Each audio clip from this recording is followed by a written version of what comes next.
Height plus 1 घेणार आहे. 12 उंची आहे, 12 अधिक 1 इंच. हाईट प्लस 1 डोक्यात ठेवायचं. म्हणजे उंची किती जरी असेल तर आपण बरोबर ऍडजस्ट करतो. 13 असेल तर 1 इंच. 12 अधिक 1 13 डोक्यात ठेवलं की मेजरमेंट जेव्हा चेंज होतं तेव्हा लक्षात येत नाही. म्हणून डोक्यात काय ठेवायचं, हाईट प्लस 1. हाईट अधिक उंची अधिक 1 इंच. ठीक आहे. 12 अधिक 1 13 वरती इथे एक लाईन ड्रॉ केला आपण. शोल्डर आपण इथे 5 टाकणार आहे. आर्म होल पण 5च टाकणार आहे. आता हे लाईन कुठपर्यंत हवं आपल्याला, 8.5 चौथा भाग अधिक 1.5 इंच म्हणजे 10ची घडी तयार झाली पाहिजे. 10च्या घडीवरती एक सरळ लाईन ड्रॉ केली. ठीक आहे. हे काटकोन आहे, हे काटकोन आहे.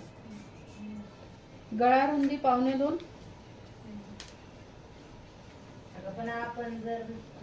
गळ्याचं डीपनेस जे माप असेल 9.5 आहे. इथे 2.5 ठेवणार आपण. असं काटकोन तयार करणार. हे काय झालं, मेन काटकोन तयार झाले. ओके. आता इथून 1 इंच क्रॉस ड्रॉ करणार. क्रॉस बेक मेजरमेंट इथे पाहिजे. तर हा अंदाजे 1 इंच केलं.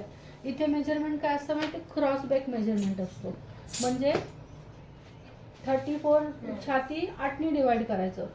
34 डिवाइड बाय मल्टिप्लाय केलं, 34 डिवाइड बाय 8 किती आलं, हे 4.25 प्लस ह्याच्यामध्ये 2.25 पाहिजे आपल्याला. 2.25 म्हणजे हे 6.25 आहे ना, पाव इंच अजून आलं की 6.5 होणार. हे क्रॉस बेक मेजरमेंट म्हणतो. 6.5 आपलं हे यायला पाहिजे. 6 6.5 थोडं डीप गळ्याला थोडंसं चालतं कारण ते स्प्रेड होणार आहे. ते असे मेजरमेंट असतात. बंद गळा असेल तर पर्टिक्युलर त्याच्यापेक्षा अर्धा इंच जास्तच पाहिजे पण कमी नाही पाहिजे. त्याच्यासाठी 8वा 9वा भाग लागतो आपल्याला. आता इथून आपण हे ड्रॉ करणार. ठीक आहे.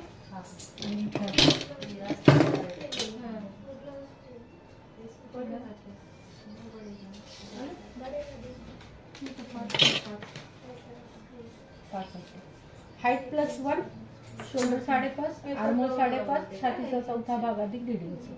काढा एवढं.